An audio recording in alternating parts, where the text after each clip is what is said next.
Salut à tous, bienvenue sur la chaîne. Aujourd'hui, je vais te présenter un petit outillage dont je t'avais déjà parlé sur les semaines précédentes. C'est un outillage qui va te permettre de savoir si ta batterie est bonne, ou alors si elle est à changer, ou alors si elle est juste à recharger. C'est assez important parce que sur les motos modernes qui utilisent beaucoup d'électronique, en fait, tu as souvent des pannes qui sont liées à la batterie. Et principalement maintenant, tu vois, quand tu arrives dans des périodes où le froid commence à arriver, c'est là où tes batteries vont lâcher. Donc, juste pour te parler vite fait du fonctionnement de la batterie, je ne rentre pas dans les détails techniques, mais c'est juste pour rappeler pour ceux qui ne connaissent pas trop.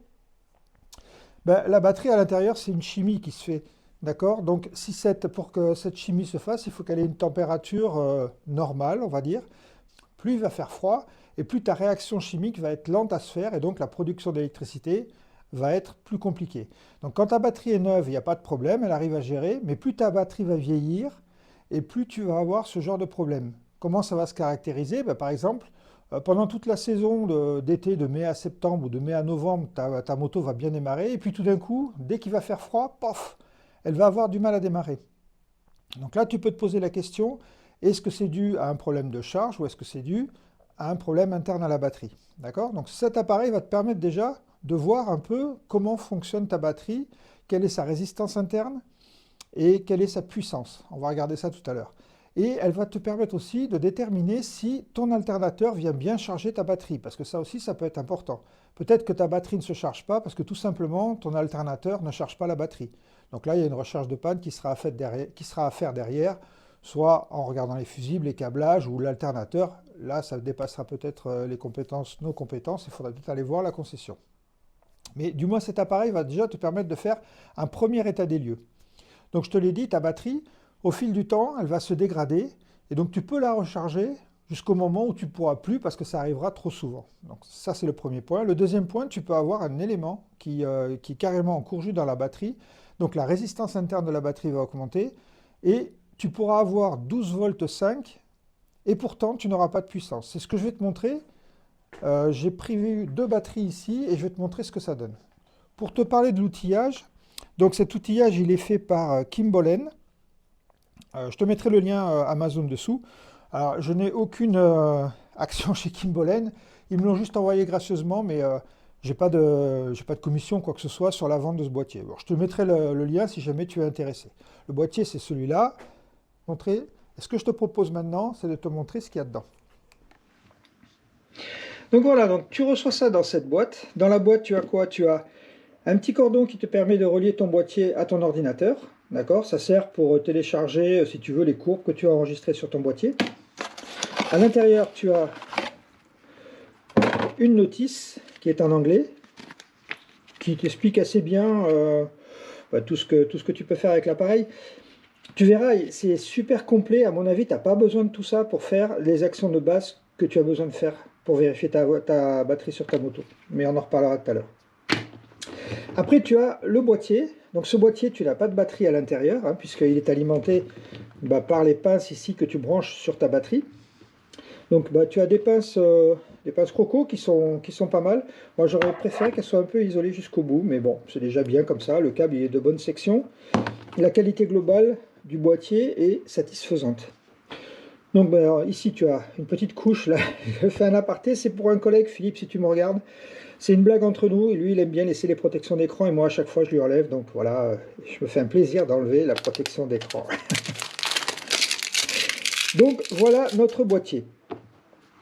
Donc ici tu verras, là tu vas pouvoir sélectionner ton menu, revenir et valider tes données.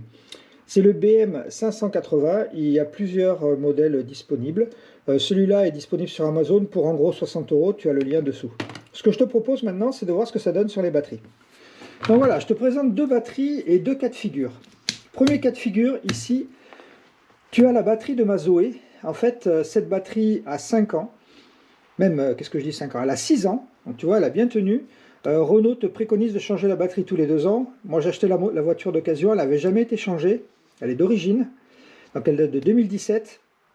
Et ce qui se passait, c'est que, arrivé en hiver, dès que ça fait depuis l'année dernière, à chaque hiver, j'avais des problèmes et elle m'affichait un message de panne. Et quand tu regardes ce message de panne, ça vient de la batterie 12 volts qui en fait a une tension trop faible. Donc ce que j'ai fait, j'ai mesuré la batterie avec l'appareil, d'accord, avec cet appareil donc, et en fait, lui m'a dit que la batterie était à recharger, et non pas à remplacer. Tu vas voir, la différence est assez importante. Donc en fait, ce que j'ai fait, je l'ai rechargé, et maintenant on va pouvoir la retester et voir ce que ça donne. Donc tu mets tes pinces, ici ton boîtier va s'alimenter, voilà, et tu as différents menus, d'accord? Donc là encore une fois, je vais te présenter quelques menus, mais ça vaut pas le coup à mon avis de présenter tous les menus, parce que sinon on va rentrer dans un truc qui est trop compliqué, et je préfère faire un truc qui est assez simple et utilisable pour tout le monde. Donc ici, vérifier, tu vas préciser si c'est une 6 ou 12 volts. Là, tu fais un test rapide, tu peux choisir si ta batterie est dans la voiture ou si ta batterie est hors du véhicule. Si tu choisis ces deux menus-là, tu vas pouvoir faire d'autres choses. Nous, on va faire un test rapide. Dans un premier temps, on te demande de vérifier que ton moteur est éteint. Ben oui, la batterie est en dehors, pas de souci. Tu valides. Là, tu vas saisir ton ampérage. Alors, où est-ce que tu vas trouver cet ampérage? Tu vas le trouver. Donc, 420 ampères, c'est ta valeur à froid de ta batterie qu'elle doit avoir au minimum pour pouvoir permettre le démarrage de la voiture. Alors, donc 12 volts, 50 ampères, 420 ampères. Donc, ce que tu vas sélectionner, c'est 50 ampères heure. On va regarder ce que ça donne. Donc ici, tu vas venir sélectionner tes 50 ampères. Alors ça va de 5 en 5, ce qui veut dire que tu vas voir tout à l'heure, là j'ai pas le cas, mais si tu as une batterie de 52 ampères heure, bah, tu seras entre 52 et tu mettras 5, enfin entre ça sera le calibre au-dessus, 55, d'accord? Donc là nous on est à 50 ampères et on lance le test. Et voilà ce qu'elle me dit. J'espère que tu vois bien. Donc ici, elle te donne le SOH. SOH, en anglais, State of Health, c'est l'état de santé de ta batterie. Il est à 100%. Il faut savoir qu'en dessous de 50%, ta batterie est morte. Donc là, il te dit que c'est bien. Il va te donner une valeur super importante, une résistance, tu vois, 5,85 milliohms. Il faut savoir qu'une batterie en bon état, c'est à peu près ça la valeur. C'est-à-dire entre 5 et 6, c'est la valeur de ta résistance interne de ta batterie. Si jamais tu as 10 par exemple, ta batterie n'est pas bonne. Ok? Ici, il va te donner, là ici tu as l'ampérage standard, donc lui il dit que c'est 400 ampères, et là ici il te donne l'ampérage, la force que va donner la batterie, donc 439 ampères. Je te rappelle que nous on a une 420, donc la batterie elle est nickel, et la tension 12 volts 69. Donc là, tu t'aperçois que tout est OK, parce que j'ai rechargé la batterie. Mais en fait, avec l'âge, ça vient chuter quand tu es en hiver, donc tu as des chances, au bout de 5-6 ans, tu as des chances que ta batterie, elle ne tienne pas complètement la charge. Donc c'est pour ça que je l'ai changée, parce qu'elle avait 6 ans, mais tu t'aperçois sinon que ta batterie, tu n'avais pas de souci, tu avais juste ce problème de vieillissement de la batterie. Donc là, on a une batterie qui a vieilli, mais qui fonctionne encore. Maintenant, je vais te montrer une autre batterie. Voilà, donc cette batterie-là, c'est la batterie de la voiture de mon fils, et si tu veux, du jour au lendemain, sans donner aucun signe de faiblesse, elle a décidé de ne plus démarrer. Elle a décidé de ne plus alimenter la voiture, tu pouvais tourner le démarreur, ça faisait clic, clic, clic, clic, et c'était terminé. Donc là, tu te dis, bah, je vais la recharger, et c'est là où l'appareil est assez intéressant. Tu vois, on va faire vérifier, on va faire pareil. 12 volts, test rapide, on est moteur éteint, et là ici, d'où on a une batterie de 45 ampères heure. Donc on va réduire le calibre, 45 ampères, et on doit avoir 400 ampères de débit. On va faire le test, voilà. Et là, tu vois, là c'est clair. Elle te dit SOH 38%, je t'ai dit qu'à partir de 50%, déjà tu peux changer ta batterie, et il te met carrément ici, remplacement, avec 3 valeurs super importantes. Ici, il va te donner la résistance interne. Tu t'aperçois qu'elle est à 11,56 et je t'ai dit tout à l'heure qu'il ne fallait pas que ça dépasse 6. Donc là, on s'aperçoit qu'il y a un problème interne dans la batterie. Il te donne l'ampérage maxi, tu devras avoir 400 ampères et là, tu n'as que 222 ampères. Tu vois? Donc ça te prouve bien qu'il y a un problème interne à la batterie. Ici, tu as l'indicateur qui t'indique que tu es donc en SOH. Ça, c'est le SOH, que tu es en dessous de 40%. Et chose super importante, tu vois, si jamais tu n'avais pas cet appareil, toi tu vas venir avec un Matrix, tu vas mesurer, tu vas te dire, ah ben non, 12 volts 55, ma batterie elle est bonne. Et donc c'est pas un problème de batterie. Là tu t'aperçois que la tension est bonne, par contre on a une résistance interne qui n'est pas bonne, et donc on a quelque chose à l'intérieur de la batterie qui fait que ça ne fonctionne pas, et là le message est clair. Je te rappelle, hein, pour l'autre batterie de la Zoé, l'appareil me disait rechargement, donc il avait bien vu que c'était juste un vieillissement et qu'il fallait la recharger. Tandis que là, il te met bien un remplacement. Donc, Voilà, moi je pense que ça c'est le principal intérêt de cet appareil, c'est de pouvoir te dire en un seul clic si la batterie est à changer ou pas à changer.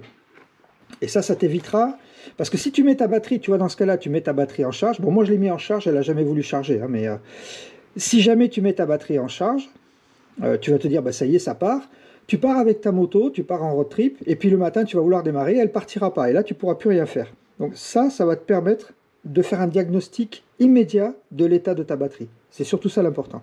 Après, si on regarde dans les autres menus, je vais revenir là.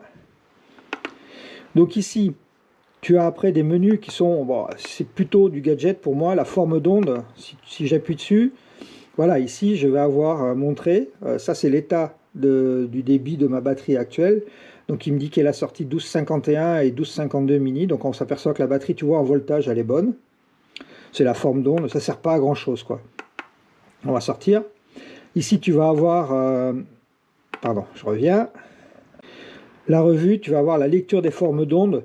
Tu vois, tout ça, pour moi, ça n'a pas d'intérêt pour ce qu'on veut en faire nous. Si tu veux, ça peut servir à d'autres personnes, mais pas à nous. Et ici, tu vas avoir une fonction, voilà, par contre, qui est moyenne. C'est la fonction multimètre, donc on va dire qu'on est sur 12 volts. Voilà, c'est pas super évident à lire. Tu vois, elle te dit ici que ici, tu as le trait de la tension. Donc c'est pas très parlant, ça sert de multimètre, mais pour moi ça n'a pas d'intérêt.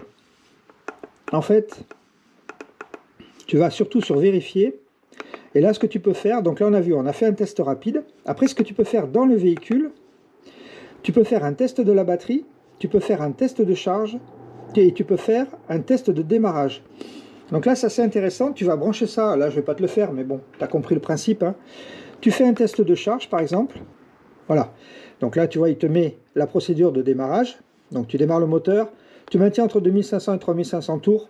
Honnêtement, c'est pas trop utile maintenant sur les voitures comme sur les motos. L'alternateur, dès le ralenti, il débite assez. Donc tu vas pouvoir faire ton test. Tu dois avoir au moins 14 volts. Donc à ta tension batterie, tu dois avoir 14 volts. Si tu n'as pas cette valeur de 14 volts, si tu as 12 volts et quelques, ça veut dire que ton alternateur ne charge pas ta batterie. Donc tu vas pouvoir tester ton alternateur. Tu vas pouvoir faire un test de démarrage. C'est-à-dire que des fois, ta batterie, elle va être bonne, mais elle va manquer de puissance au démarrage. Et là, tu vas le voir, lui, il va te dire combien de temps tu as mis pour démarrer. Et donc, ça te donnera un état en dynamique de ta batterie. Ce que tu ne peux pas faire avec d'autres équipements. Voilà, donc principalement pour moi, ce que je voulais te montrer, c'était ça, le test direct, qui te permet vraiment de déterminer si ta batterie est bonne ou pas. Donc ce petit appareil, pour moi, je le trouve super. Tu vois, je l'ai testé sur ma voiture, je l'ai testé sur la voiture de mon fils. Ça m'a permis d'aller directement chercher une batterie, de ne pas me prendre la tête à la recharger toute une nuit. Et donc c'est un dispositif qui pour moi est efficace. Et pour 60 €, une fois que tu as investi 60 €, c'est valable pour tous tes véhicules. Tu l'as vu, et donc ça te permet comme ça de bien t'aider. Bon, mais voilà, c'est ce que je pouvais vous dire sur ce petit appareil. J'espère que ça vous a plu. Si vous voulez l'acheter, je vous mets le lien Amazon en description. Et puis les prochaines vidéos, je te l'ai dit, la 800 SE, normalement ça y est, c'est fait.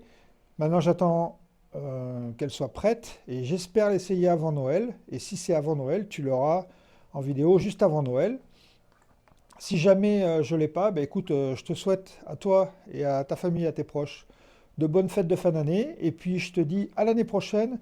L'année prochaine, beaucoup de contenu et peut-être une surprise. Mais je t'en dis pas plus, je te souhaite de bonnes fêtes et à bientôt.